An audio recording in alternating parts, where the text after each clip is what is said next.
My dear students, welcome to N K Baba chemistry classes. आज हम आप लोगों को सब्जेक्टिव क्वेश्चन पढ़ाने के पश्चात कुछ और क्वेश्चंस जो हैं वह है आपको सॉल्यूशन से रखे हैं जो काफ़ी महत्वपूर्ण है। आपको इस चैप्टर से इम्पोर्टेंट क्वेश्चन जो है उसको हम पढ़ाने जा रहे हैं। उसमें molarity, mole fraction, reverse osmosis, Raoult's law, Henry law, ideal solution, non ideal solutions जो इम्पोर्टेंट्स हैं और यह काफ़ी एग्जामिनेशन में पूछे जाते हैं। इस बार का सेंटअप में पूछा हुआ 5 मार्क्स का क्वेश्चन था, वह था mole fraction, molarity and molality को डिफाइन करना। तो यह काफ़ी पॉपुलर चैप्टर है, काफ़ी इम्पोर्टेंट है और यहाँ से क्वेश्चन आते रहते हैं। तो आइए आपको मैं बता रहा हूँ व्हाट इज मोलारिटी। मोलारिटी क्या है तो आप जानेंगे कि the number of moles of solute dissolve in 1 litre volume of the solution. 1 litre volume of the solution is called molarity. It is depend upon temperature. Unit of molarity is mole per litre. यहाँ पर आपको to the point लिखा है, इसलिए कि question पूछता है, अक्सर पूछा गया है कि मोलारिटी का मेजरमेंट कैसे करते हैं, देखेंगे या यूनिट के पूछेगा मोल पर लीटर, यानी मोलारिटी किस पर डिपेंड करता है तो टेम्परेचर पर। क्यों टेम्परेचर पर डिपेंड करेगा? कारण यह है कि मोलारिटी जो होते हैं उसमें वॉल्यूम होते हैं। हम डिफिनेशन में लिखाए हैं 1 litre volume of the solution. तो जिस सॉल्यूशन में आपको वॉल्यूम होगा वह टेम्परेचर पर डिपेंड करेगा। इसलिए कि चार्ल्स लॉ कहता है कि temperature of the gas, volume of the gas is directly proportional to temperature. यानी वॉल्यूम जो होते हैं वो टेम्परेचर पर डिपेंड करते हैं। यह चार्ल्स नामक वैज्ञानिक ने बताया था। तो जिसमें भी सॉल्यूशन में आपको वॉल्यूम होगा वह टेम्परेचर डिपेंडेंट होगा। ये ऑब्जेक्टिव क्वेश्चन पूछे जाते हैं आपको। तो मोलारिटी है, नॉर्मालिटी है, कंसंट्रेशन है, यह सब टेम्परेचर पर डिपेंड करता है। इसलिए यह सब के सब क्या होगा, टेम्परेचर डिपेंडेंट सॉल्यूशन होगा। तो बहुत इंपॉर्टेंट है। डेफिनेशन भी हो गया, डेफिनेशन से भी परीक्षाएं पूछे हुए हैं। The number of moles of solute dissolve in 1 litre volume of the solution is option में था molarity, molality, mole fraction, non, तो क्या होगा, मोलारिटी होगा। तो मोलारिटी होगी।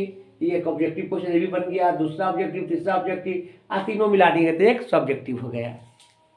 नेक्स्ट है व्हाट इज मोलालिटी। मोलारिटी और मोलालिटी में थोड़ा सा का डिफरेंस है।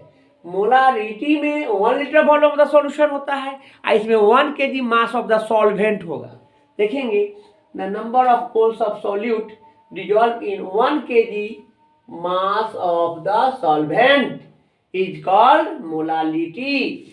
It does not depend upon temperature. इसमें वॉल्यूम नहीं है इसलिए यह टेम्परेचर पर डिपेंड नहीं करेगा, टेम्परेचर इंडिपेंडेंट होगा और इसका यूनिट जो होंगे मोल पर केजी होगा। काफ़ी इंपॉर्टेंट है। यह 1 नंबर का ऑब्जेक्टिव पूछ सकता है, दूसरा का 1 नंबर यह हो गया, या तीसरा का 1 नंबर, या 3 1 नंबर यह हो गया, एक और डेफिनेशन 4 हो गया क्वेश्चन। या आपसे पूछा जाए कि write down the difference between molarity and molality, ये भी क्वेश्चन पूछा गया है क्वेश्चन, तो बहुत अच्छा ढंग से हो जाएगा। इसीलिए हम टू द पॉइंट्स लिखाए हैं। यानी मोलारिटी और मोलालिटी में डिफरेंस होगा तो क्या होगा कि 1 litre volume of the solution is dissolve in